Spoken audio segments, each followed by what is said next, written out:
Ladies and gentlemen, we had a trade. The Lakers have agreed on a trade to send D'Angelo Russell and Maxwell Lewis, the 3 second-round picks to the Brooklyn Nets for Dorian Finney-Smith and Shake Milton. It's so weird because I just thought D'Angelo Russell was going to be a Laker for life, bro. He was going to be in every single trade room, and they were never going to be able to get rid of him. And they did it on this random Sunday morning for Dorian Finney-Smith and Shake Milton. Now, this is not no huge blockbuster trade. I don't want to treat it as such, but I do believe that this is something that could potentially grow into something else for the Lakers, and we'll talk about that. Now, I have been really critical of Rob Pelinka over the last 2 years because I don't think he's done a very good job of maximizing this last of LeBron James's window, right? It's like we're going to evaluate the roster. We're not going to do nothing too crazy to it, but instead we're going to fire the coach and hope this new guy can come in and turn this mediocre roster to a championship team. Hasn't been the case, but I've been critical.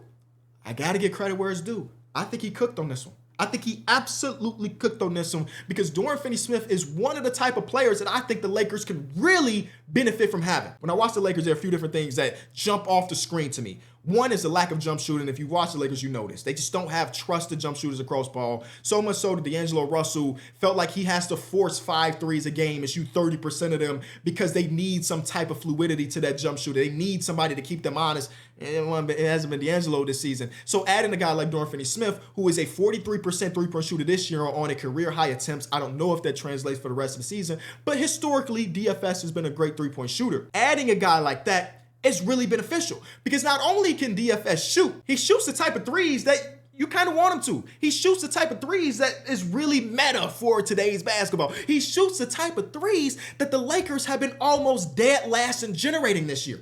Them corners, y'all. Them corners is the easiest three-pointer in basketball. Somehow the Lakers are still really bad at it. They just don't generate those shots. Dorian Finney-Smith, take a lot of them from that corner, man.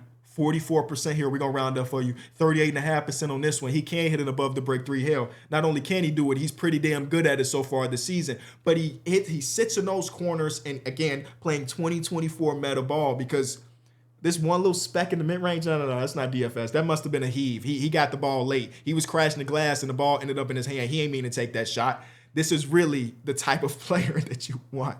Now, again, the Lakers have not been good at generating these corner three-pointers, but historically, LeBron James teams or LeBron James himself has wanted corners, stretch shooters in the corner so he can operate. Again, he'll be 40 in 2 days. So he's not, doing some of the stuff he was doing when he was 33, but having a guy like DFS to be a corner sitter and shoot 44% is going to keep so many other teams honest so that Anthony Davis or Bron or Austin Reeves, who's been looking phenomenal for the past couple weeks or so, have more room to operate. The other thing that jumped off on the table, and Dorian Finney-Smith does, is not this Band-Aid that fixes both of these problems. I think he's just a guy that helps, right?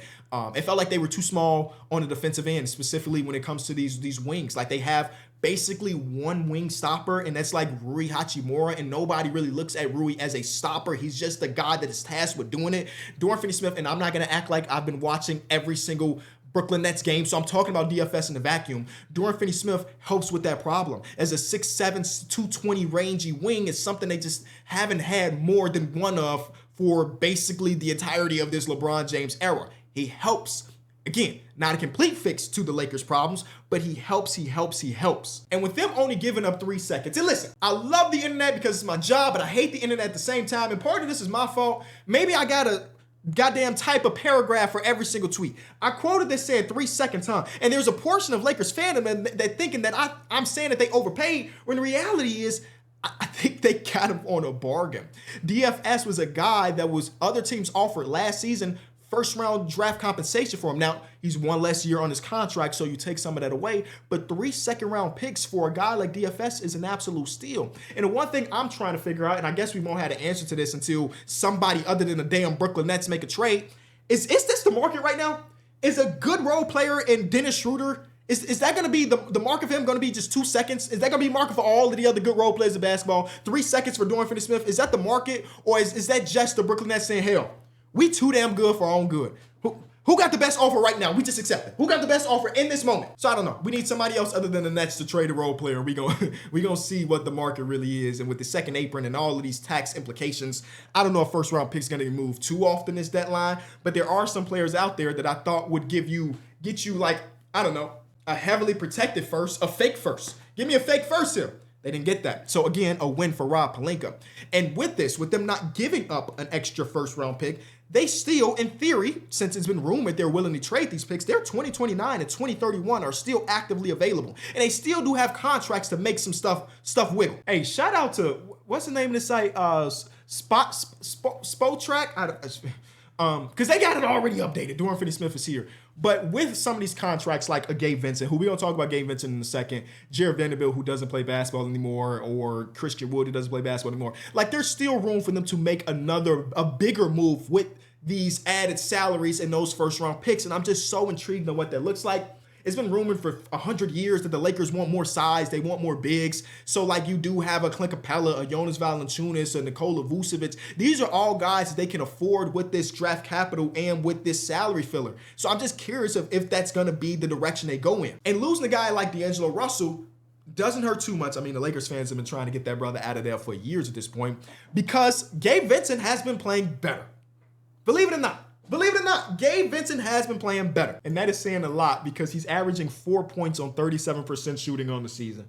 Kenny, how could he be playing better if this is where he's looking at? He started off so bad that, like, he was at the bottom of a whale and he's trying to claw his way out. Just looking at his last 24 minutes per game, 7 points per game, and 45% from three. So again, losing D'Angelo Russell, you can have Gabe Vincent or even Shake Milton. I don't know how much they're going to really utilize him. Shake Milton come in and kind of fill that role a little bit, as Gabe Vincent has been doing for the past, what's that, a 10-game sample size. Shake Milton is an intriguing player to add to the team. I'm not going to act like he's his savior or anything. And I'm not, again, going to act like I've been watching a ton of Brooklyn Nets basketball. But I think that J.J. Redick will probably give him a little bit of burn. See what he's about with this current team. So far in the season, shooting 39% from three on about 2.5 attempts. He's not historically a great three-point shooter. He's been definitely wishy-washy, where he can shoot 40% one year, 32% next year, and 38% 1 year before that. So you never really know. But it wasn't too long ago he was with the 76ers, and I really liked him as an off-the-bench player. So maybe he can revitalize some of that with the Los Angeles Lakers. So I think this is very interesting, because over the last couple weeks you saw basically J.J. Redick change some of their defensive identities. So I'm going to give you a few examples of what's going on defensively with the LA Lakers over the last couple weeks or so. And in that last couple weeks, they are the 10th best defense in basketball. Small sample size. We're talking about a 7-game stretch. But still, I want to show you some of the adjustments JJ and Anthony Davis have done. So this first game is October 26th. This is that game that Bron took over in the fourth quarter. And the only reason I'm using this as an example is because it's against the Kings, and they also just played the Kings last night. So, you know, the Kings are a heavy dribble handoff team. If you watch any Kings basketball, you know this. What you're going to see here, Alex Len gets it, and when he does his dribble handoff with De'Aaron Fox, switch. Anthony Davis is now here. Anthony Davis is here. And that was the game plan for the early parts of the season. And now you see, this is last night. And there's plenty of example of this in that game, where when you see him be involved in the pick and roll or the dribble handoff, he's not switching. He's not coming to the point. Now, they got absolutely cooked on this backdoor, Rui Hachimura. What the hell?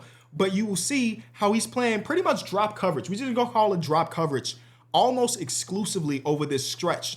And a lot of that is because they don't have the athletes to really help him if he is at the point of attack. And they need Anthony Davis to basically be present, as you can see. So I think that this is part of the change that has helped them be better over the last stretch defensively. Again, y'all know this is dribble handoff central in Sacramento, but here's another example of that exact thing, where a couple months ago, he would be right there to catch De'Aaron Fox.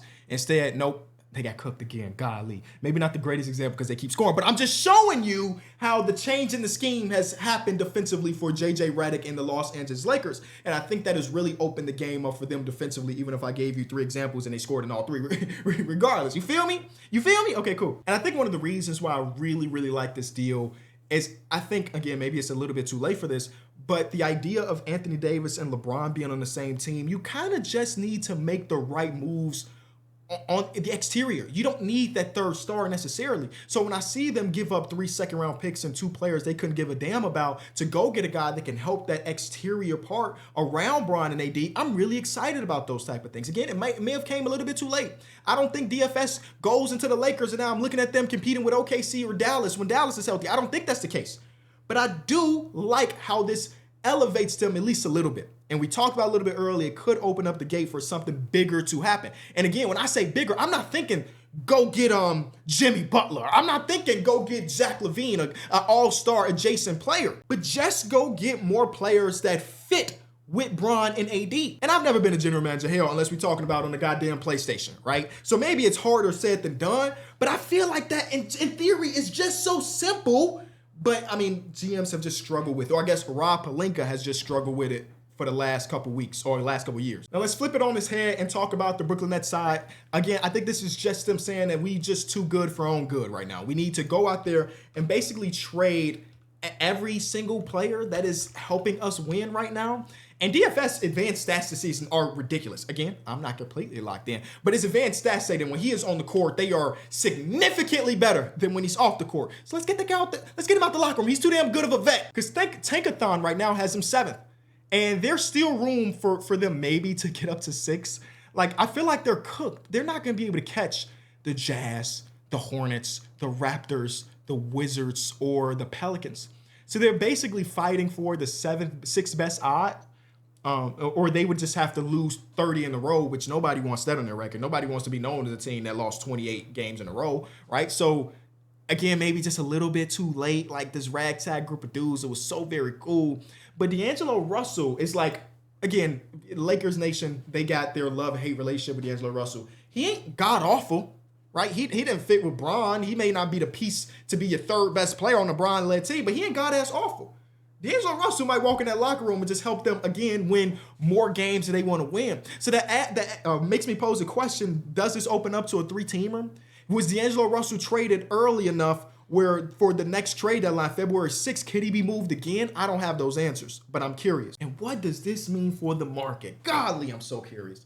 As a guy who's rooting for a team with a bunch of players that I want to see get traded, if this is what the market is, I don't love it.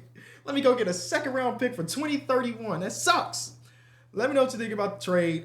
Who wins, who lost. Overall grades as of today, I'm giving it a smooth A for the Lakers, and I'll give it a smooth B- for the Brooklyn Nets. And if they flip D'Angelo Russell again, that could go up. Let me know.